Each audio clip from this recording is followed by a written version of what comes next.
बटोगे तो कटोगे, और इसलिए हमें बंटना नहीं है। देश में हिंदू मुसलमान के नाम पर बांट कौन रहा है? योगी जी जिनका जो धर्म है उनकी सीएम की चेयर तक चला जाता है। योगी जी जो खुद संवैधानिक पद पर बैठने के बाद अपने धर्म का एजेंडा नहीं छोड़ सकते, वो व्यक्ति कह रहा है कि बटोगे तो कटोगे। बांटा किसने इस देश को? भाई योगी जी के मुंह से एक भाषण दिखा दो जिसमें वो सौहार्द की बात करते हो।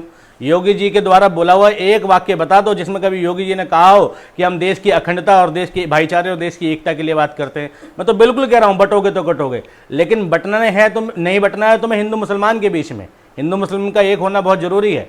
अब देश में तुम इतिहास की बात करोगे तो सन 500 ईस्वी से पहले जब पाटलिपुत्र का साम्राज्य था, उससे लेकर सर 1857 तक, जब तक हम बटे नहीं थे, किसी का शासन नहीं था, अंग्रेज आए, अंग्रेजों ने आके हमें बांटा, डिवाइड एंड रूल किया। लेकिन उसके बाद जब 1947 होती है, जब हम बटे हुए थे तो हमारी 526 रियासतें थी, लेकिन जब हम एक हुए तो एक भारत बनता है। जब हम एक हुए तो हैदराबाद भारत का हिस्सा बनता है। जब हम एक हुए तो कश्मीर भारत का हिस्सा बनता है। जब हम एक हुए तो सिक्किम और मणिपुर जो है वो भारत का हिस्सा बनता है। हम बटे हुए थे तो 526 रियासतें थी ना। आज हम एक हैं तभी तो अखंड भारत है। और बटे अगर ऐसी बात कराई जाए कि अगर बीजेपी की बात करी जाए तो बीजेपी ने तो देश को हर एक कदम पर बांटा हुआ है। बीजेपी कब इस देश में सौहार्द की बात करती है? हिंदुओं को इकट्ठे कर रहे हैं वो। तो हिंदुओं को इकट्ठा करना भी तो देश को बांटना है। देश सिर्फ हिंदुओं का थोड़ी है, या एक समुदाय एक धर्म विशेष देश थोड़ी है। देश होता है देश के लोगों से। और हमारे देश में कितने धर्म है? ठीक है, हमारे देश में हिंदू है, मुस्लिम है, सिख है, ईसाई है, जैन है, बौद्ध है, ठीक, पारसी हैं, इतने धर्म के लोग हैं। क्यों रतन टाटा ने भी अगर सोच लिया होता बटूंगा तो कटूंगा तो सिर्फ पारसी समाज का भला करता? क्यों रतन टाटा ने टीसीएस सर्विस लाके भारत का कल्याण किया? क्यों रतन टाटा ने इतनी चैरिटी करी? भाई अगर बटोगे तो कटोगे की बात होती नहीं, बड़े बड़े उद्योगपति हैं वो सिर्फ अपने धर्म के लोगों का काम करेंगे। बटोगे तो कटोगे का मतलब यह है कि हम एक साथ हो जाएं। योगी जी जो इस माध्यम से कहना चाह रहे हैं उनका मकसद गलत है, क्योंकि भाई उनकी जो राजनीति है वो धर्म की राजनीति से चालू होती है। अगर हर एक व्यक्ति ये सोचने लग जाए कि बटोगे तो कटोगे, तो सिर्फ वो अपने धर्म के कल्याण के लिए कार्य करेगा। एपीजे अब्दुल कलाम ने नहीं सोचा। एपीजे अब्दुल कलाम ने ये सोचा कि बटोगे तो कटोगे, इसका मतलब है सारे देश के लिए काम आना है। वो मिसाइल मैन बन के खड़ा होता है। वीर अब्दुल हमीद ने नहीं सोचा कि अपनी कौम के लिए लड़ा जाएगा भाई। और जैसे बहुत सारे नेता रहे, अटल बिहारी वाजपेयी ने नहीं सोचा था, ठीक है भाई, स्वामी विवेकानंद ने भी नहीं सोचा था। लेकिन योगी आदित्यनाथ बटोगे तो कटोगे के नारे के पीछे अपना जो धार्मिक एजेंडा सीधा करना चाह रहे हैं वो भारत में कभी नहीं हो सकता, क्योंकि भारत में नेहरू की आत्मा, महात्मा गांधी की आत्मा हर जगह मौजूद है। महात्मा गांधी के आदर्श हर व्यक्ति में मौजूद है। महात्मा गांधी की जो मेहनतें हैं वो योगी आदित्यनाथ कभी विफल नहीं कर सकते, और नेहरू की जो मेहनतें हैं वो योगी आदित्यनाथ या बीजेपी के नेता कभी विफल नहीं कर सकते। लेकिन योगी आदित्यनाथ जिनके ऊपर आप सवाल उठा रहे हैं, योगी आदित्यनाथ भी तो मतलब योगी है। देखिए मठ से उनके कोई आगे पीछे नहीं है। उनको देखिए कितना प्रदेश का दर्द है उनके अंदर। कौन सा दर्द है मुझे बताओ? क्या भला किया है योगी जी ने यूपी के लिए? आज क्या यूपी में गरीब आदमियों की संख्या या बेरोजगारियों की संख्या खत्म हो गई है? मेरे को एक उपलब्धि बताओ, योगी जी की क्या उपलब्धि है पूरे उत्तर प्रदेश में? कानून व्यवस्था के नाम पर किसी धर्म विशेष को टारगेट करना। भाई जलियांवाला बाग हत्याकांड देखा था हमने, रोलर एक्ट के खिलाफ जो है प्रदर्शन हो रहा था, और भाई शांतिपूर्ण प्रदर्शन था, लोगों ने गोलियां चलवा दी। योगी आदित्यनाथ ने ऐसा ही सीए के प्रोटेस्ट में किया, शांतिपूर्ण प्रदर्शन में गोलियां चल गई। इतने ज्यादा सीए के प्रोटेस्ट में, एनआरसी के प्रोटेस्ट में जितनी ज्यादा गोलियां यूपी में चली उतनी पूरे भारत में कहीं नहीं चली। प्रोटेस्ट को जिस तरीके से रौंदा गया, जितने यूपी में रौंदा गया उतने पूरे भारत में नहीं रौंदा गया। जितनी हत्याएं यूपी में हुई उतनी पूरे भारत में नहीं हुई। बुलडोजर सिर्फ यूपी में चलता, पूरे भारत में नहीं चलता। सुप्रीम कोर्ट 25 लाख रुपए तक का मुआवजा तक देने को कह देता है योगी आदित्यनाथ को, तो सुप्रीम कोर्ट का तमाचा योगी आदित्यनाथ की सरकार के गाल पर पड़ता है। और उसके बाद तुम कह रहे हो योगी आदित्यनाथ बहुत बड़ी एडवांटेज है, बहुत बड़ा काम कर रहे हैं, बहुत बड़ी उपलब्धि है। तो मेरे हिसाब से प्रदेश का दीमक समझो, ठीक है? क्यों? अगर जब एक धर्म विशेष की विचारधारा, एक मानसिक विचारधारा, ठीक है, सत्ता पर काबिज होती है, संविधान पर काबिज होती है, तो वो संविधान को भी रोनती चली जाती है। और यही चल रहा है बीजेपी की सरकार के आने के बाद। लेकिन बीजेपी तो कह रहे हैं कि सबका साथ सबका विकास, इस तरीके से बोलते हैं। बीजेपी के सबके साथ में दलित कब आएगा मुझे बताओ? बीजेपी के सबके साथ में मुस्लिम कब आएगा ये बताओ? ठीक है, बीजेपी के सबके साथ में सिख कब आएगा ये बताओ? बीजेपी के सबके साथ में भाई पिछड़ा समाज कब आएगा मुझे ये बताओ? भाई सबके साथ और सबके विकास की तो छोड़ो, राम मंदिर का उद्घाटन होता है, देश की दलित राष्ट्रपति तक की एंट्री नहीं होती, तो किसका साथ और किसका विकास? जब मंदिर तक में कोई प्रधानमंत्री किसी की एंट्री बर्दाश्त नहीं कर रहा, तो तुम्हें लगता है कि वो सबके साथ और सबके विकास की बात करता है? जब देश के राष्ट्रपति का यह हाल, अभी पिछले दिनों एक घटना घटी, अभी यूट्यूब पे वायरल है, 2-3 दिनों की बात है कि एक एथलीट पे एक पुलिस वाले ने तमाचा मार दिया। तो एक पुलिस वाले की हैसियत और औकात कितनी है, एक पुलिस वाले के अंदर कितना एटीट्यूड यूपी सरकार ने भर दिया है, योगी आदित्यनाथ ने भर दिया कि एक नॉर्मल सा कांस्टेबल अपने रौब दिखाने के लिए एक जनरल से एथलीट को मार देता। वो भी वजह क्या थी, सिर्फ उसकी कौनी उससे टच हो गई थी, वो भी दौड़ते वक्त, जो उसने जानबूझ के नहीं किया। उसको मारा जाता है, पीटा जाता है, बाइक पर बैठा के ले जाया जाता है और अपना रौब दिखाया जाता है। ऐसा प्रशासन अगर योगी आदित्यनाथ दे रहे तो मुझे नहीं लगता इस देश में भाई वो कोई खास उपलब्धि के तौर पर देखा जाना चाहिए। देश के लिए एक डैमेज है और डैमेज कंट्रोल काम जो सरकारें चेंज होंगी वो कर पाएंगे शायद। किसको बांट रहे हैं, मुसलमानों को क्या काटने की बात करें, वो हिंदू को बोल रहे हैं। मैं ये पूछ रहा हूं कि बटोगे तो कटोगे के नाम पर, जो हिंदुओं की यूनाइट के नाम पर देश को बांटने का काम हो रहा है कि हिंदुओं एक हो जाओ, इस यात्रा में हमेशा ठाकुर ब्राह्मण ही क्यों दौड़ लगा रहा है, कोई दलित क्यों नहीं दौड़ लगा रहा? और दलितों के यहां की दौड़ लगाई जा रही है कि दलितों को समझाया जा रहा है कि बेटा तुम अलग नहीं हो, तुम हिंदू हो। ये बात किसी ठाकुर को क्यों नहीं समझाई जाती कि तुम हिंदू नहीं हो, तुम दलित भी हो? हमेशा अपर कास्ट का व्यक्ति नीचे की कास्ट को व्यक्ति को क्यों समझा रहा है? कोई नीचे की कास्ट वाला अपर कास्ट को समझाने क्यों नहीं निकलता?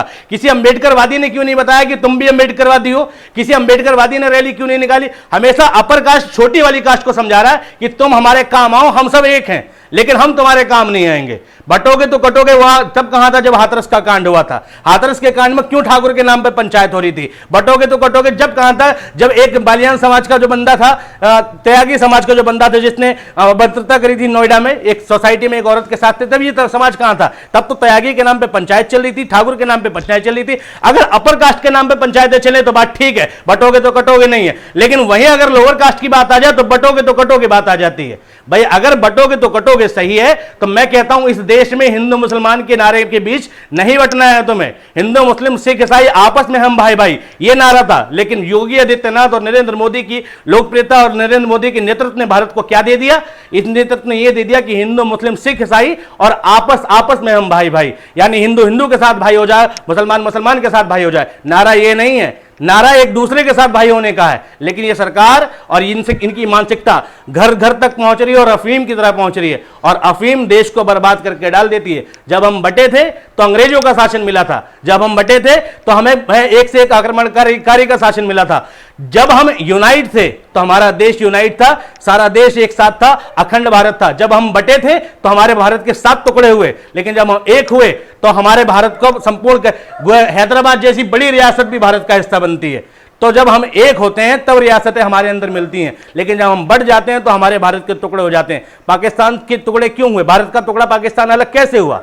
हमारे बटने की वजह से।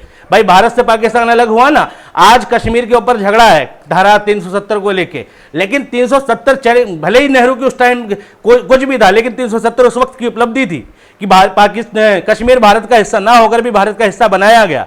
तो अगर हम बटे थे तो भारत के 7 टुकड़े हुए, और जब हम एक थे तो एक भारत बना। और ये फिर राजनीति कर रहे हैं कि बटोगे तो कटोगे। इसके पीछे उद्देश्य ये है कि तुम बटोगे तो कटोगे के पीछे इनका मकसद ये है कि बटो। जो कुछ चीजें दिखती नहीं है लेकिन वो होती है। योगी जी की मानसिकता और मोदी जी की मानसिकता देश में बहुत घातक मानसिकता है, और इसके दुष्परिणाम हम रोज यूट्यूब और इंस्टाग्राम और बहुत सारी रीलों पे देखते रहते हैं। तो ये तो क्या ही रहना कि बेटियों को उठा के ले जाएंगे, तो इसलिए तो एकजुट रहने के तो देश के गृह मंत्री को इस्तीफा दे देना चाहिए कि देश का गृह मंत्री झुंझुना बजाने को चुना है आप लोगों ने, कि देश में लॉ एंड ऑर्डर की व्यवस्था यह है कि देश का प्रधानमंत्री कहता है कि इस जगह तुमने वोट नहीं दिया तो तुम्हारी बेटियां छिन जाएंगी। यानी कल को अगर मोदी जी नहीं जीतेंगे तो भाजपा यही काम करेगी उनके नाम पर। ऐसा भी हो सकता है। भाई अगर देश के गृह मंत्री की इतनी हैसियत नहीं है, देश के प्रधानमंत्री की इतनी औकात नहीं है कि वो देश में सुशासन दे सकता है, तो सबसे पहले वो इस्तीफा दे दे, उसके बाद बात करें कि देश में ये हो जाएगा और वो हो जाएगा। विपक्ष में आगे बात करें इस बात को। देश का प्रधानमंत्री देश के विपक्ष की नेता की तरह बात कर रहा है, और देश का विपक्ष का नेता देश के प्रधानमंत्री की तरह बात कर रहा है। ये इस देश का दुर्भाग्य है। योगी आदित्यनाथ ये भी कह रहे हैं अगर बीजेपी को वोट नहीं देंगे, नहीं जीतेंगे बीजेपी, तो घर में शंख भी नहीं बजा पाएंगे, ना घंटी बजा पाएंगे। मैं कह रहा हूं घर में शंख और घंटी नहीं बजानी है, घर में किताबें बचाओ, घर में किताबें लाओ। तुम एजुकेशन पे जीएसटी फ्री करो ना। तुम एक बताओ, यूपी के अंदर स्कूल कितने बंद करवा दिए तुमने? मध्य प्रदेश में स्कूल कितने बंद करवा दिए? राजस्थान में स्कूल कितने बंद करवा दिए? यूपी गवर्नमेंट मेन स्ट्रक्चर पे तो काम नहीं कर रही है। ठीक है, कोई भी देश तरक्की करता है तो वहां के लोगों से वहां की तरक्की दिखती है। आप वेटिकन सिटी चले जाओ, वहां के लोगों को देखोगे रईसी उनके चेहरे पे दिखेगी। आप यूएसए चले जाओ, वहां के लोगों को देखोगे, वहां के लोगों के रईसी आपको उनके ऊपर दिखेगी। आप रशिया चले जाओ, लोगों के लाइफ और स्टैंडर्ड ऑफ लिविंग से पता चल जाएगा लोग कैसे रह रहे हैं। और मैं कह रहा हूं आप मध्य प्रदेश आओ, आप उत्तर प्रदेश आओ, आप राजस्थान आओ, आप अलग अलग राज्य घूमो, जहां जहां बीजेपी की सरकार है वहीं घूमो और देखो लोगों का स्टैंडर्ड 10 साल 15 साल में कितना उठाया बीजेपी ने। 10 साल पहले लोग किस स्थिति में थे, 10 साल पहले लोग बाद के लोग किस स्थिति में थे। इवन 10 सालों की स्थिति यह है कि हर व्यक्ति आज की डेट में लोन और कर्ज में जी रहा है। हर व्यक्ति के ऊपर किस्तों का अंबार लगा हुआ है और उसकी परेशानियां बढ़ रही हैं। ये बेसिक की तो बात नहीं कर रहे। क्यों दिल्ली के सरकारी स्कूल बंद नहीं होते, दिल्ली में सरकारी स्कूल खुलते हैं, और क्यों यूपी के सरकारी स्कूल बंद हो जाते हैं? सिर्फ और सिर्फ आइडियोलॉजी का तो फर्क है, सिर्फ और सिर्फ सोच का तो फर्क है, और सिर्फ और सिर्फ प्रशासन का तो फर्क है। दिल्ली की एक सरकार स्कूलों को हाईटेक बनाती है और अमेरिका का राष्ट्रपति और उसकी वाइफ जो है यहां के स्कूल देखने आती है, और यूपी का मुख्यमंत्री एक ऐसा मॉडल देता है कि यूपी के अंदर सबसे ज्यादा स्कूल बंद हो जाते हैं। 2700 स्कूल बताए जाते हैं कि बंद हो गए यूपी के अंदर। तो मुझे एक बात बताओ, इतने स्कूल बंद कराने के बाद में कोई व्यक्ति कह रहा है बटोगे तो कटोगे। मैं कहता हूं पढ़ोगे लिखोगे तो नेताओं से सवाल करोगे। पढ़ाई लिखाई के ऊपर इन नेताओं को काम करना चाहिए, ये फालतू की बकवास नहीं करनी चाहिए। योगी मोदी राज में भी तरक्की हो रही है। देखिए पहले कहां था 2014 से पहले, अब देखिए कहां है, तीसरी अर्थव्यवस्था बन चुकी है। हाँ, 2014 से पहले हम मंगल ग्रह पे थे और अभी अभी वापस पृथ्वी में आए हैं। ऐसा ही है क्या भाई? 2014 से पहले बताओ मोदी जी ने इस देश में इन्फ्लेशन रेट किया था। जीडीपी मोदी जी की सरकार के बाद लगातार गिरी क्यों है? मनमोहन की सरकार में जीडीपी 10 पॉइंट के आसपास गई थी, अभी 8 तक नहीं पहुंची है। तो मुझे एक बात बताओ, और अगर मनी इन्फ्लेशन की बात करोगे तो डॉलर के मुकाबले रुपया कहां पहुंच गया? अगर मोदी जी ने वास्तव में इस देश को तरक्की करी, मैं कह रहा हूं चारों तरफ छोड़ दो, एक आम आदमी अपनी जेब की तरफ देखे और अपने बैंक बैलेंस की तरफ देखे। आम आदमी, गरीब आदमी, वो बताए कि 2014 के बाद उसका बैंक बैलेंस बढ़ा या नहीं बढ़ा। और ऐसी कितनी जनसंख्या जिनका ज्यादा बैंक बैलेंस बढ़ गया, उन्होंने तरक्की कर ली हो। किस्तों में सामान लेना तरक्की नहीं होती है। लोग किस्तों के आधार पर जी रहे हैं, लोग कर्जे में जी रहे हैं और लोग उसको तरक्की बता रहे हैं। मोदी जी की सबसे बड़ी उपलब्धि यही है कि देश में लोग हिंदू मुसलमान की बात करने लगे। मोदी जी की उपलब्धि इसके सिवा और कुछ नहीं है। मोदी जी ने इस देश में महंगाई, बेरोजगारी, एजुकेशन के मुद्दे को खत्म करके बता दिया बेटा धर्म सबसे बड़ी चीज है। तो और धर्म को एकजुट करने की बात कह रहे हैं, तो आपको दिक्कत क्या है? बिल्कुल दिक्कत है। मैं कह रहा हूं हिंदुस्तान एकजुट करने की बात करनी चाहिए। प्रधानमंत्री हिंदू धर्म का प्रधानमंत्री थोड़ी बनाया है। क्या भाई, प्रधानमंत्री हिंदू थोड़ी बनाया हमने देश में संवैधानिक पद पे बैठाया। हमारा देश में प्रधानमंत्री का पद संवैधानिक पद है, हिंदू मठाधीश का पद नहीं है। ये बात शंकराचार्य बोले समझ में आता है, ये बात कोई मंदिर का पुजारी बोले समझ में आता है, बागेश्वर धाम बोले समझ में आता है, ठीक है, अलग अलग पुजारी बोले समझ में आता है। लेकिन देश का प्रधानमंत्री बोलेगा इस देश में कि तुम बटोगे तो कटोगे, तो समझ में नहीं आता। प्रदेश का मुख्यमंत्री बोलेगा संवैधानिक पद पर बैठ के कि बटोगे तो कटोगे, तो समझ में नहीं आता। मैं कह रहा हूं तुम लोगों ने प्रधानमंत्री और मुख्यमंत्री रहते हुए ऐसी व्यवस्था कायम क्यों नहीं करी कि इस देश में बंटवारा ना हो? तुमने ऐसी व्यवस्था क्यों नहीं दी इस देश में? तुमने ऐसा माहौल क्यों नहीं क्रिएट किया कि लोग एक दूसरे के बीच सौहार्द से रहे, लोगों के बीच भाईचारा बढ़े?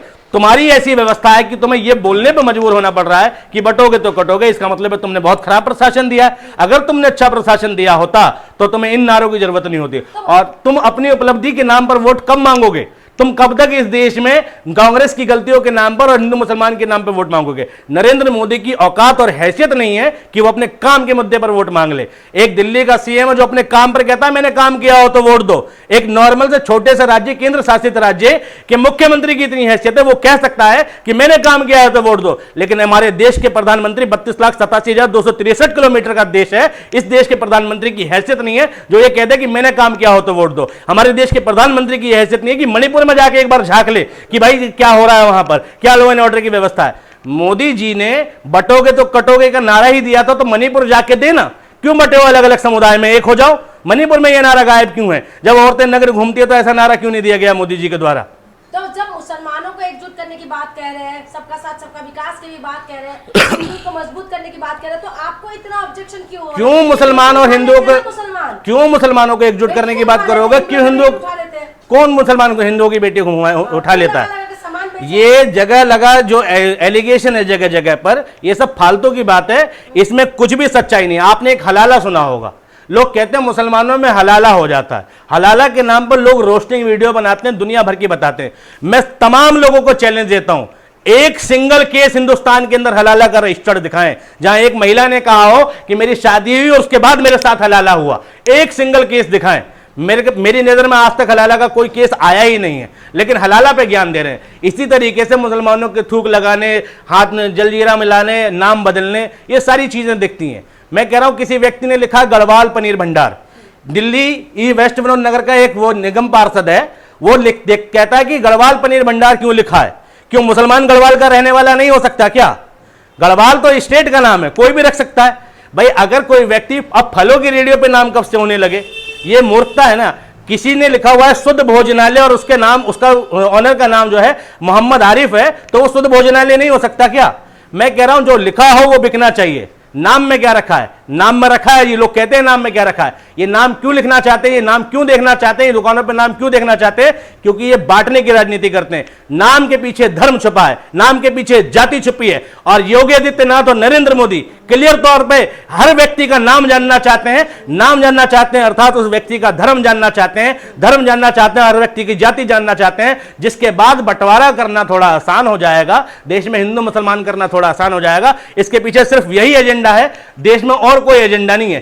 क्योंकि गंदगी फैलाने वाला किसी भी धर्म का हो सकता है, गलत करने वाला किसी भी धर्म का हो सकता है, उसमें मुसलमान विशेष नहीं है। लेकिन नाम में लोगों के धर्म और जाति दिखती है और इससे अपना राजनीतिक उल्लू सीधा होता है। इसलिए ऐसे फालतू के कानून पारित किए जाते हैं। योगी आदित्यनाथ को फुर्सत क्यों नहीं है कि वो एजुकेशन पर बात करे? योगी आदित्यनाथ को फुर्सत क्यों नहीं है कि वो एम्प्लॉयमेंट पे बात करे? योगी आदित्यनाथ को फुर्सत क्यों नहीं है कि नोएडा और गाजियाबाद की कच्ची कॉलोनियों पर बात करें? योगी आदित्यनाथ को फुर्सत क्यों नहीं है कि वो बढ़ते बिजली बिल के ऊपर बात करें? योगी आदित्यनाथ को फुर्सत क्यों नहीं है कि वो भाई जो पानी की सप्लाई नहीं है यूपी के अंदर जगह जगह, उस पर बात करें? लोग समर सीवर लगा रहे, खोड़ा कॉलोनी 12 लाख की आबादी, एक सिंगल सरकारी इंटरमीडिएट स्कूल नहीं, खोड़ा कॉलोनी के अंदर कोई पाइपलाइन नहीं, लोग 500 किलोमीटर की समर सीवर कराते हैं। और ऐसी ना जाने कितनी कॉलोनियां ये दिल्ली एनसीआर से लेके लास्ट यूपी पूर्वांचल तक मौजूद है। लेकिन योगी आदित्यनाथ कभी इसके बारे में बात नहीं करेंगे। योगी आदित्यनाथ के मुंह से निकलेगा तो हिंदू और मुसलमान, और उसमें भी मुसलमान एक्यूज निकल जाए तो अंदर का नकली वाला सीएम, फर्जी सीएम, जो धार्मिक सीएम है वो जाग जाता है। संवैधानिक सीएम जागता तो धर्म देख के कार्रवाई नहीं करता। तो महाकुंभ में अब मुसलमानों की एंट्री बैन हो रहे हैं और उसमें जो है धीरेन्द्र शास्त्री ये कह रहे हैं कि मेरी अंगना में तुम्हारा क्या काम है, आप लोग सनातनी हो नहीं, फिर भी आप मुसलमान जाने के लिए तैयार होते हैं, ऐसा क्यों? अंगना तो सारा देश उनके बाप का थोड़ी है, धीरेन्द्र शास्त्री का। सारा हिंदुस्तान तुम कहने लोगे मेरे अंगना में तुम्हारा क्या काम है, ये तो वही वाली बात हो गई। किसी बेवकूफ को यह गलत फहमी है कि भारत हिंदू राष्ट्र है। बहुसंख्यक होना इस देश में हिंदू राष्ट्र नहीं होता, बहुसंख्यकवाद हिंदू राष्ट्र नहीं होता। यह देश संवैधानिक राष्ट्र है, लोकतांत्रिक राष्ट्र है, और लोकतंत्र की जो आइडियोलॉजी है वो कहती है कि सर्वधर्म सम्मान की बात करेंगे। मेरे अंगना में तुम्हारा क्या काम है? अगर ऐसी बात होने लगे तो हैदराबाद में बागेश्वर धाम को नहीं जाना चाहिए था, दुबई में वहां कथा करने के लिए बुलाया गया था, वहां यह बागेश्वर धाम को नहीं जाना चाहिए था। भाई तुम दूसरे देशों में मुसलमानों की कंट्री में जाके कथा सुनाओगे और यहां आके कहोगे कि मेरे अंगने में तुम्हारा क्या काम है। तो मैं पूछता हूं बागेश्वर धाम से कि दुबई के अंगना में बागेश्वर धाम का क्या काम था? जो यूनाइटेड अरब स्टेट था, सारा का सारा मुस्लिम कंट्री है, वहां पर बागेश्वर धाम कथा सुनाने क्यों गया था? भाई अगर बात कुंभ की हो रही है तो कुंभ में कोई मुसलमान पूजा करने नहीं जाता, कुंभ में कोई व्यक्ति कुछ नहीं कर। कुंभ क्या है? एक पूजा का प्रकरण है, उसकी बहुत ज्यादा मान्यता है, लेकिन उसमें मार्केट भी लगती है, बाजार भी लगता है, कारोबार भी लगता है। और कारोबार करने वाला व्यक्ति, रोजगार करने वाला व्यक्ति हिंदू और मुसलमान नहीं होता, वो व्यापारी होता है। और व्यापारी का धर्म नहीं देखा जाता। अगर तुम इतना ही धर्म देख रहे हो तो कुंभ में ऐसी बहुत सारी चीजें होंगी जो दूसरे देशों से आई होंगी, और वो दूसरे देश के लोग मुसलमान होंगे। कपड़े का सबसे ज्यादा उत्पादन आज की डेट में बांग्लादेश करता है। जो कपड़े तुम कुंभ में पहन के जाते हो सकता है वो बांग्लादेश से आए हो। जो तागा तुम पहन के जा रहे हो सकता है वो बांग्लादेश से आया हो। जो जूते तुम पहन के जा रहे हो वो चमड़े के हैं, ठीक है, उसकी मैन्युफैक्चरिंग दूसरे देशों से हो सकती है। बहुत सारे लोग बहुत सारी ब्रांड की चीज पहनते हैं और कुंभ के मेले में घूमते हैं, वो दूसरे देशों का होगा। तो भाई अगर अंगने में काम की बात आ जाएगी तो बागेश्वर धाम ने शायद आइडियोलॉजी और थोड़ी सी जी के उनकी कमजोर है। भाई जो गंगा है वो कहां से कहां बहती है उनको पता होना चाहिए, और उसमें कितनी आबादियों से जुड़कर आती है, वो हिंदू मुसलमान हर जगह से होकर गुजरती है। तो अंगना में काम का ये तो फालतू का लॉजिक है। कुंभ एक मेला है, तुम्हारे लिए धार्मिक आस्था है, किसी के लिए वो व्यापार की भी बात है। तो भाई जिसको जो जाना चाहिए उस पर रोक नहीं होनी चाहिए। तो क्या लगता है कुछ जनता पे फर्क पड़ेगा? इस देश की जनता पे जिस तरह से नारा दिया जा रहा है हर जगह, महाराष्ट्र इलेक्शन में, जिस हिसाब से इस देश में मूर्खता चरम पर है, अंधभक्ति चरम पर है, उस हिसाब से बटोगे तो कटोगे के नारे का इंपैक्ट इस देश में पड़ेगा, और लोग इस नारे के तहत जुड़ेंगे नहीं, बट जाएंगे। और बटने का इंपैक्ट यह होगा कि इस देश में लोगों को दोबारा से शायद विभाजन देखना पड़ जाए। ये नरेंद्र मोदी की उपलब्धि होगी। भाई कई लोगों की हत्या होगी, कई लोग मारे जाएंगे, देश में बहुसंख्यकवाद बढ़ेगा, और देश की एक दुखदाई तस्वीर आपको देखने को मिलेगी। भाईचारा तुमने देखा होगा बहराइच के अंदर, बहराइच में बटोगे तो कटोगे के नारा काम कर गया ना। और क्या मिला इस देश को? इस देश को मिला एक दंगा और एक गोपाल मिश्रा की हत्या और कई मुसलमानों की जलती हुई दुकानें। अगर बटोगे तो कटोगे के नारा इतना ही सही होता तो बहराइच नहीं होता। अगर बटोगे तो कटोगे का नारा अगर सही होता तो इस देश में दंगे नहीं होते। आज देश में सरकार के खिलाफ कोई प्रोटेस्ट करो, सरकार बाद में जवाब देती है, दूसरा समुदाय पहले उसके खिलाफ खड़ा हो जाता है, जबकि ये प्रोटेस्ट उस समुदाय के खिलाफ भी नहीं था। तो यही तो बटोगे तो कटोगे की फिलॉसफी है, जिसके तहत जनता को मूर्ख बनाया जाता है और जनता को मूर्ख बनाया जा रहा है।